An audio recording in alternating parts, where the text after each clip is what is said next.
오늘 말씀은 이 성경에서 또 유명한 이야기 중에 하나가 소개되고 있죠. 여러분들 우리가 읽었던 이 성경 이야기는 삭개오의 이야기죠. 옛날 성경에는요, 그 삭개오 하면 딱 떠오르는 게 뭐죠? 뽕나무, 그렇죠? 개역개정은 이제 돌무화과 나무라고 바뀌어 있는데, 이 삭개오의 이야기는 여러분들이 너무나 잘 아는 성경 이야기 중 또 한 부분이라고 생각합니다. 그런데 오늘 그냥 삭개오의 이야기가 아니라요, 예수님과 삭개오가 만남이 일어난 이야기입니다. 오늘 삭개오가 예수님을 만난 비결을 통해서 우리도 그 비결을 그대로 따라가며 예수님을 만날 수 있는 시간이 되시기를 소망합니다. 자, 1절 말씀인데요, 1절 말씀 한번 읽어볼까요? 1절 말씀 시작. 예수께서 여리고로 들어가 지나가시더라. 이 1절의 말씀은 이 사건의 배경을 설명해 주고 있습니다. 이 사건은요, 예수님이 여리고를 지나가실 때 일어난 사건입니다. 더욱 정확히 말씀드리면 여리고 성 안에서 발생한 사건이라는 얘기죠. 나중에 보면 예수님이 삭개오의 집에 묵어야겠다고 말씀하신 것을 보면요, 삭개오의 집은 여리고 성 안에 있었기에 이 사건은 여리고 성 안에서 일어난 사건임을 우리는 유추해 볼 수 있다는 겁니다. 그러면서 2절 3절에서 성경은 삭개오라는 인물에 대해 소개를 하고 있는데, 어떻게 소개할까요? 우리 한번 말씀 볼까요? 시작.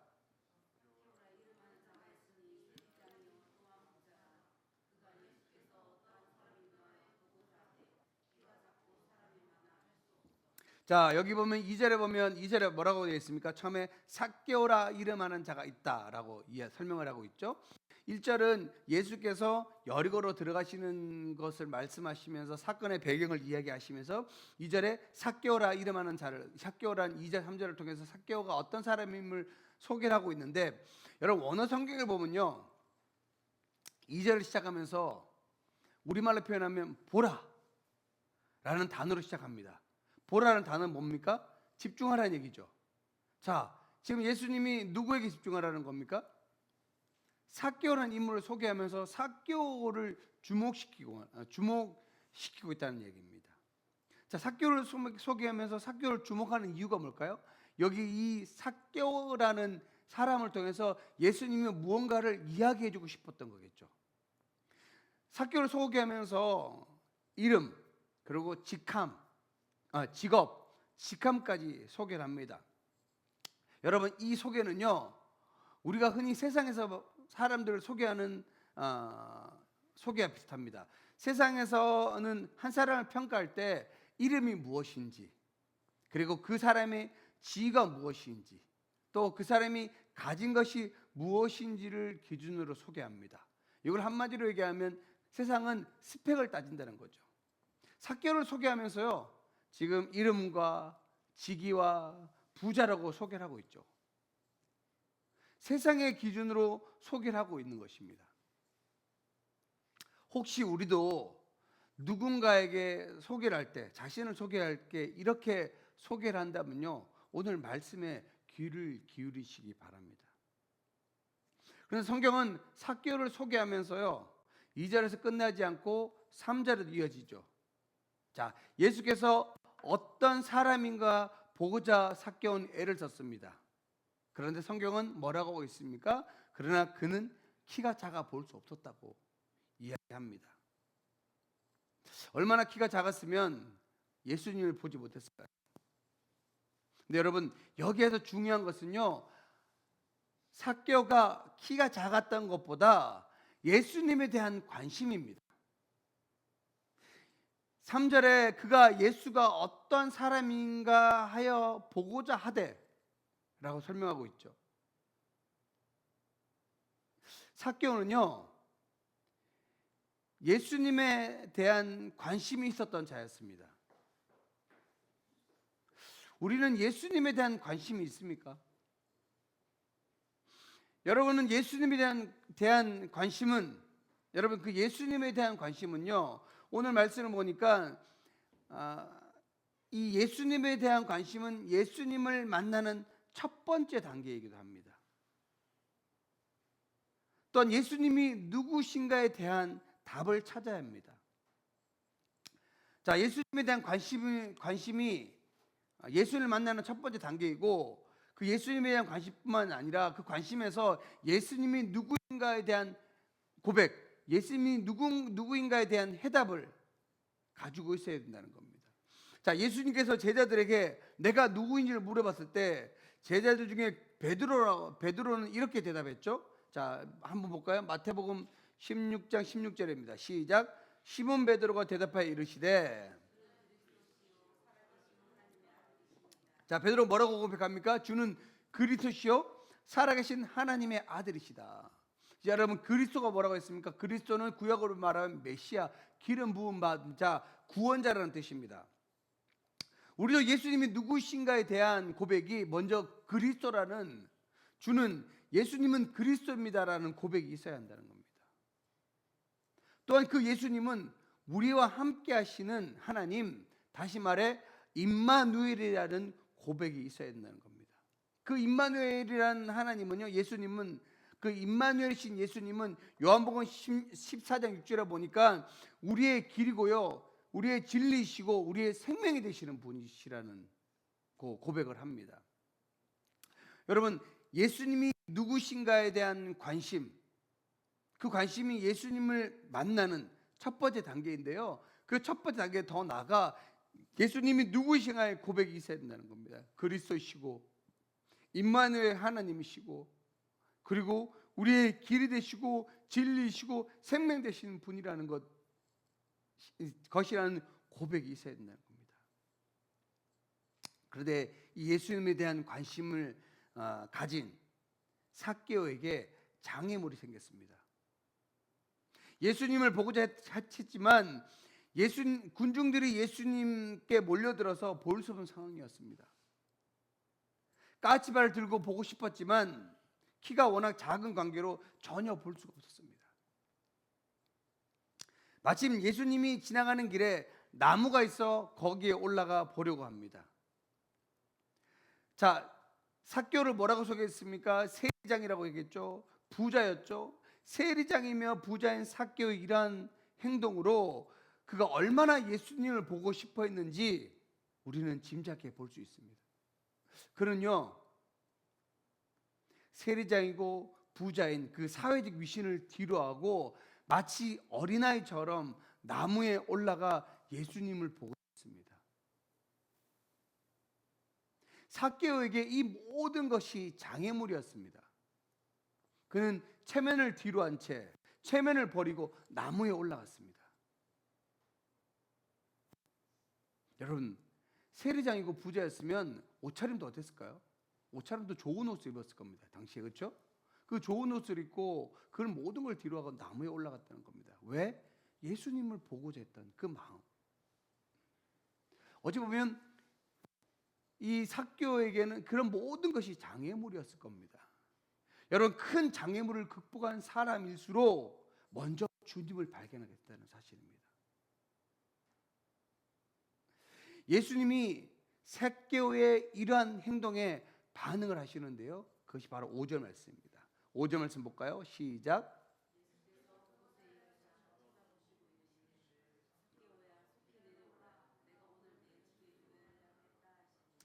자, 먼저 예수님 어떻게 반응하십니까?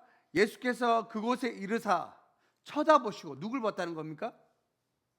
삭개오. 지금 삭개오가 나무에 올라가 있잖아요. 그러니까 예수님이 보신 건 삭개오를 먼저 쳐다보셨어요. 보셨다는 얘기입니다. 먼저 예수님은 삭개오를 보시고요, 또 말씀하십니다. 근데 여러분, 예수님이 삭개오를 보셨는데 삭개오의 무엇을 보셨을까요? 삭개오가 세리장이고 부자였기 때문에 좋은 옷을 입었던 그런 겉모습을 보셨을까요? 아니면 키가 작은 것을 보셨을까요? 예수님은요, 삭개오가 드러나는 그 모습을 보신 게 아닙니다. 예수님은 삭개오의 그 열정을 보셨어요. 사람들은 삭개오의 스펙과 같은 겉모습을 봅니다.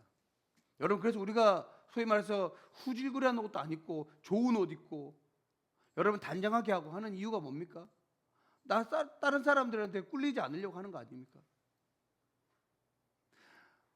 우리뿐만 아니라 뭐 보통의 사람들은요, 삭개오처럼 삭개오 같이 스펙을 보고 겉모습을 봅니다. 근데 여러분, 삭개오의 스펙과 겉모습 때문에 그로 인해서 삭개오가요, 사람들에게 미움을 받기도 하고 배척을 당하기도 했습니다.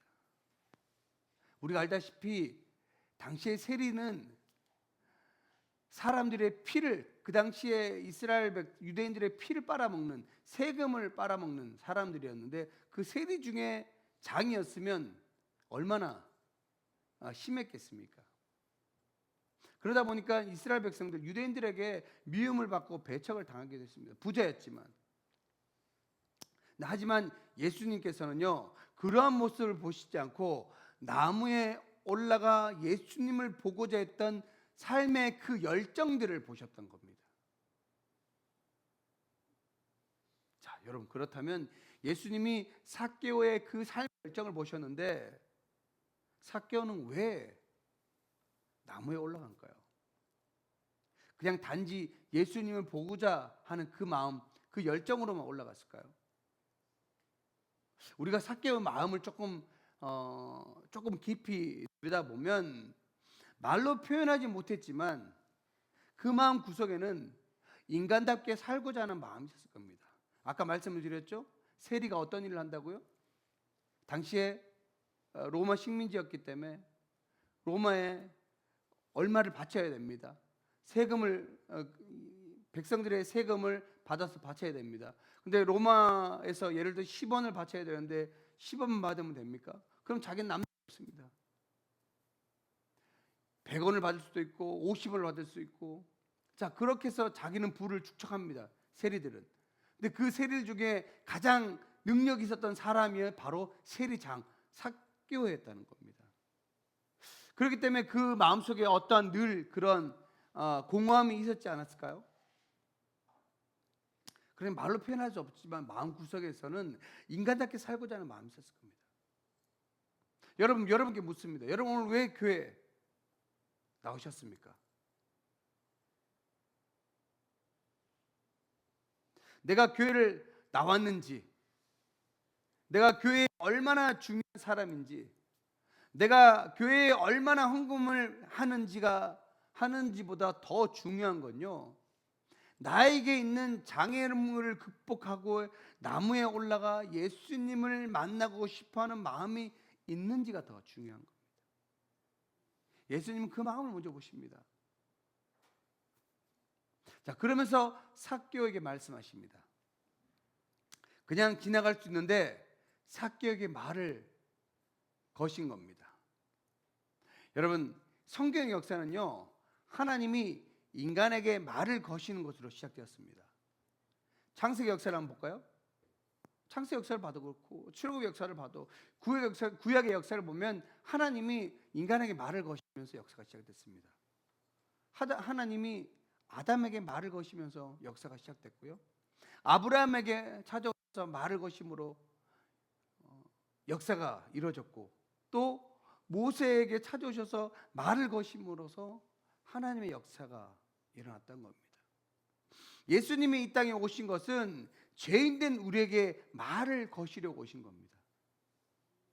우리가 엉뚱한 길로 가면 막대기와 지팡이로 심판하시면서 나에게 돌아오라고 말을 거시는 겁니다. 여러분, 그것이 성경의 역사입니다. 삭개오에게 말을 거시면서요, 예수님은 또 다른 역사가, 예수님의 그 삭개오에게 또 다른 역사가 일어납니다. 오늘 내 집에 머물러야겠다고 하십니다. 자, 그런 후에 삭개오의 삶에 놀라운 변화, 놀라운 역사가 일어납니다. 자, 6절이랑 8절 말씀입니다. 6절 말씀, 8절 말씀입니다. 읽어볼까요? 시작.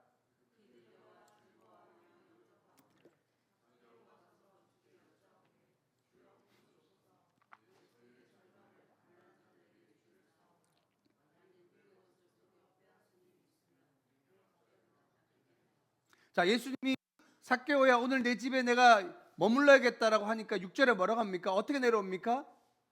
급히 내려왔다고 합니다. 자, 급히 내려왔는데 급히만 내려온 것이 아니고요, 즐거워했다고 합니다. 삭개오는 예수님의 반응에 먼저 급히 내려왔고 그리고 즐거워하면서 예수님의 초청에 응했습니다. 우리도 예수님의 초청에 기뻐하고 즐거운 마음으로 속히 응해야 합니다. 대답만 아니라 속히 주님 앞으로 나와야 한다는 사실입니다.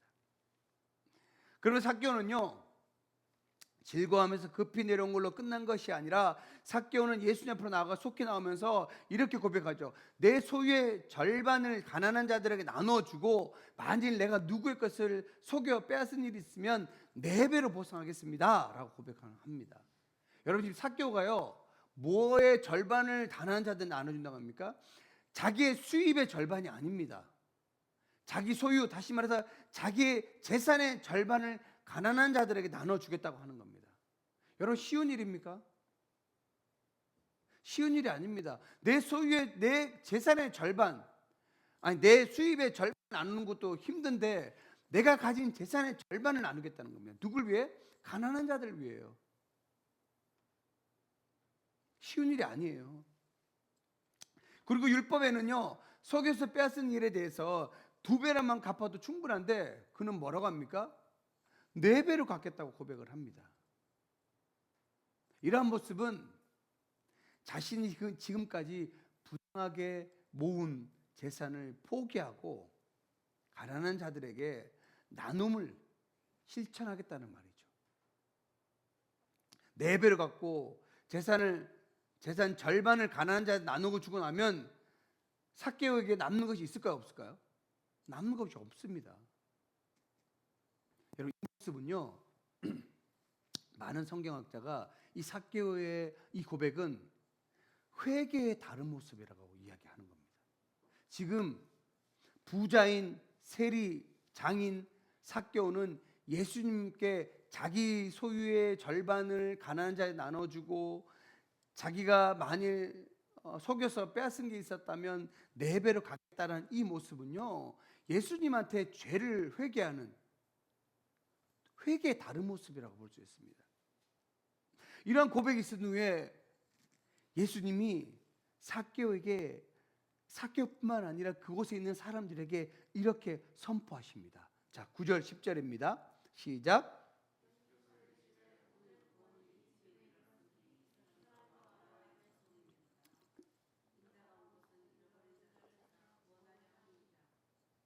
자, 예수께서 이르시되 뭐라고 합니까? 오늘 구원이 이 집에 이르렀다고. 구원이 이르렀다고 하면서 다음에 뭐라고 합니까? 이 삭개오도 이제 아브라함의 자손이다. 회개의 고백이 끝난 후에 삭개오가 구원받았음을 예수님은 선포하는 것입니다. 그러면 삭개오도 아브라함의 자손이라고 선포하십니다. 삭개오가 재산의 절반을 포기하고 빼앗은 재물을 4배를 갚겠다고 결단하며 죄에서 떠나는 모습은요, 본토 친척 아비 집을 떠난 아브라함의 모습과 닮아 있습니다. 유대인들은 세리장인 삭개오를 유대인 즉 하나님의 백성의 일원으로 인정하지 않았습니다. 그러나 예수님은요, 삭개오를 하나님의 백성, 하나님의 자녀로 인정하시고 선포하신 겁니다. 여러분,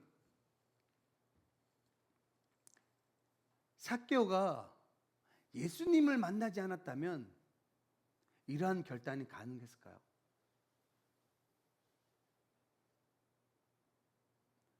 예수님은요, 삭개오에게 아무런 요구도 하지 않았습니다.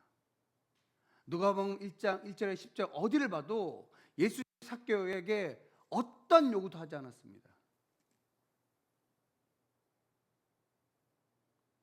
예수님이 그를 보시고 말을 거심으로 삭개오는 결단하였고요. 그리고 회개하였고요. 그리고 그로 인해 구원받고 하나님의 자녀가 되었습니다.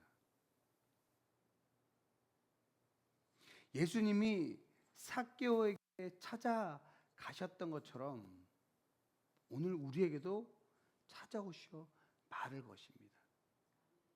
그것을 우리는 만남이라고 이야기하죠. 여러분, 다른 사람들과의 만남도 중요하지만 예수님의 만남은요, 이렇게 삶을 변화시키고 내 인생이 바뀌어진다는 사실입니다. 말씀을 마무리합니다. 오늘 삭개오처럼 예수님에 대한 열정이 우리 앞에 어떤 장애도 우리를 막지 못하고 주님의 초청에 속히 응하시길 소망합니다. 삭개오는 세리장으로 부자였어요. 어찌 보면 그는요, 그 부가 그의 삶의 중심이었을지도 모릅니다. 그가 가진 재물이, 그가 가진 직함이 그 삶의 중심이었을지도 모릅니다. 그러나 예수님이 말을 거심으로 이전에 주인이었던 그 모든 것을 다 버리고 예수님이 주인 되시는 삶을 선택했습니다. 우리도 내 안에 주인된 모든 것들을 내려놓을 때 우리를 부르시는 예수님을 만나시는 은혜가 넘치시길 주님의 이름으로 축원합니다.